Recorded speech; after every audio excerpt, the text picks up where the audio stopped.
Bismillahirrahmanirrahim. Assalamualaikum warahmatullahi wabarakatuh. Salam dan bahagia. Pada kesempatan kali ini, perkenalkan nama saya Jajang Supriyatna sebagai peserta upgrading instruktur elaborasi pemahaman untuk program guru penggerak yang dilaksanakan tahun 2024. Dalam video kali ini saya akan menjawab pertanyaan calon guru penggerak yang ada pada sesi elaborasi pemahaman modul 3.3, yaitu pengelolaan program yang berdampak positif pada murid. Di dalam LMS tercantum 5 pertanyaan. Ini akan saya coba, dan kalau memang kurang sesuai, ini bisa didiskusikan bagi yang akan memberi tanggapan. Mudah-mudahan nanti hasil diskusinya bisa membawa kepada kebaikan. 5 pertanyaan tersebut. Yang pertama, bagaimana cara mewujudkan student agency yang mengcover voice, choice, dan ownership murid?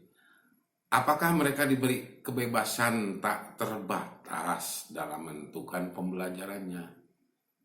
Sementara tugas guru adalah mendampingi dan mendorong mereka untuk menuju kodrat kebahagiaan terbaik mereka.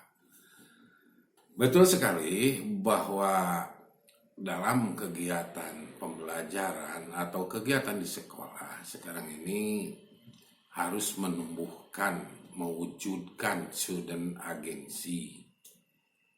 Nah, dalam proses pelaksanaannya student agency atau kepemimpinan murid itu memang diberikan kebebasan. Tapi kebebasan yang mana? Itulah ya, tidak terbatas, tapi kebebasan yang bertanggung jawab. Ini salah satu contohnya, misal dalam suatu sekolah, ketika ada program pemeliharaan kelas atau ruang kelas, kalau di tingkat SMP mungkin melibatkan wali kelas. Nah, murid itu diberikan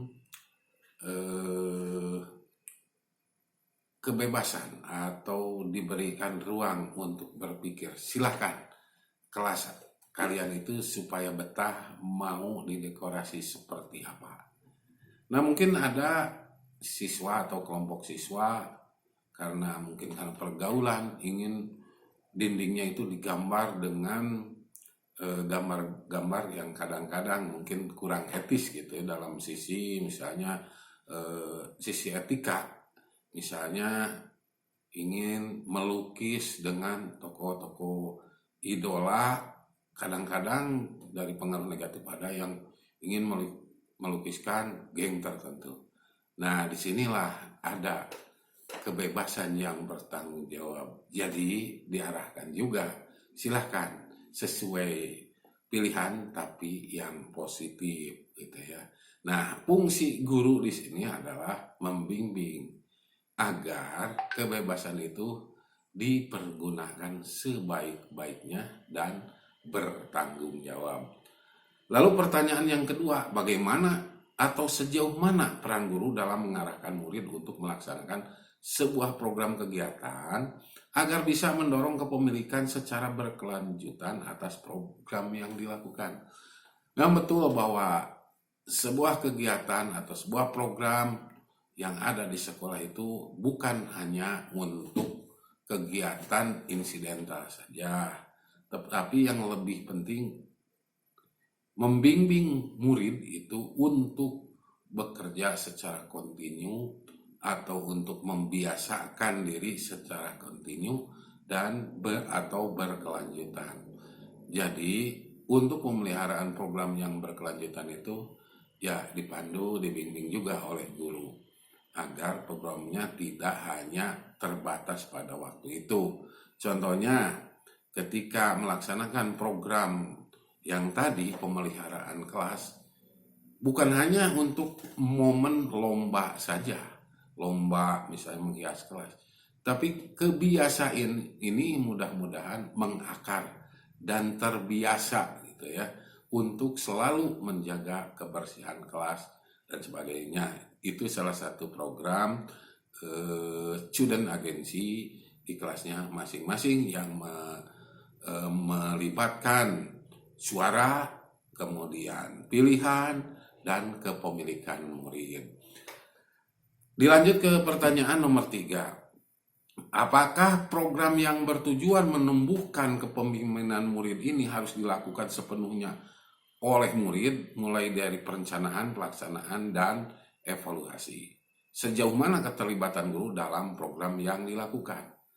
Nah, untuk menumbuh kembangkan kedewasaan terhadap murid-murid dan juga ditinjau sisi perkembangan murid, ini bisa saja kalau programnya yang memang bisa dilakukan sepenuhnya oleh murid, berikan sepenuhnya oleh murid, dilakukan oleh murid. Guru hanya mengawasi, memantau, membimbing kalau memang diperlukan. Tapi mungkin untuk tingkat murid yang perkembangannya misalnya di kelas PAUD atau di SD kelas bawah, tentu ini ada program yang tidak sepenuhnya diberikan atau dilepaskan kepada murid. Nah, kalau yang programnya bisa dijangkau, ya berikan kebebasan kepada murid untuk mengelola program tersebut, mulai dari perencanaan, pelaksanaan, sampai ke evaluasi, agar mereka juga mampu belajar secara atau belajar mendewasakan diri. Pertanyaan selanjutnya atau nomor 4, bagaimana cara membangun ekosistem yang dapat memicu kreativitas untuk mendorong keberhasilan tujuan yang berpihak pada murid? Nah, yang namanya ekosistem itu kan suatu lingkungan. Di sekolah itu ada unsur hidupnya atau biotik, dan ada unsur benda matinya atau tak hidupnya.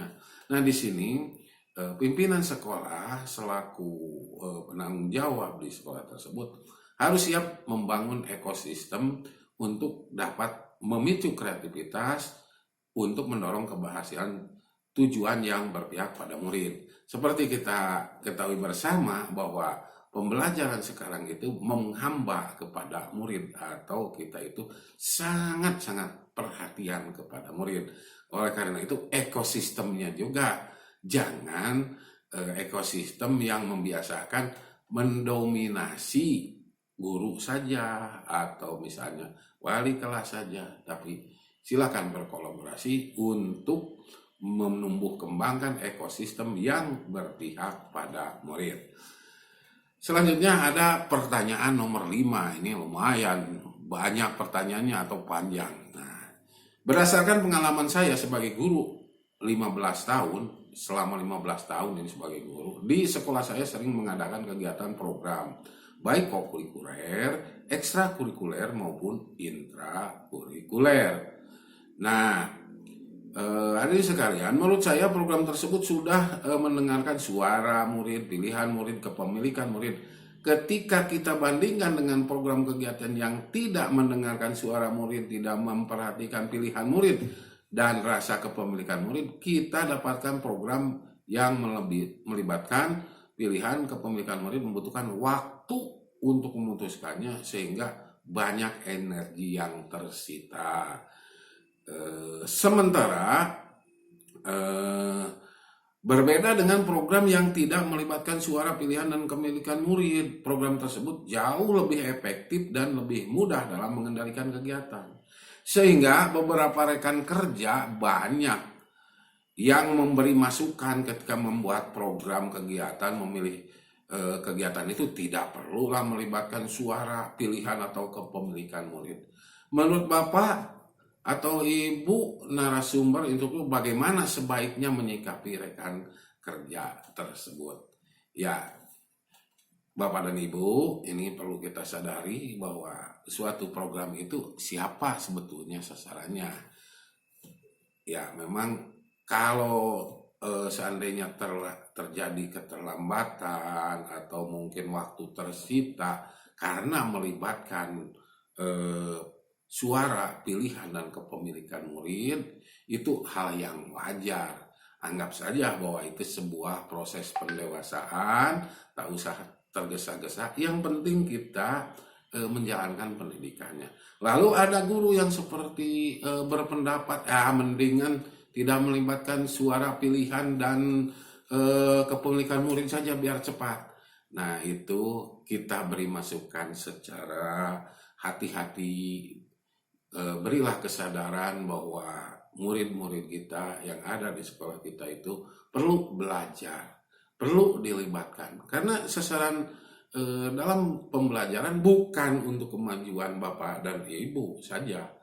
Yang lebih penting kan yang menjadi sasarannya adalah murid yang harus dewasa. Itulah menumbuhan student agensi.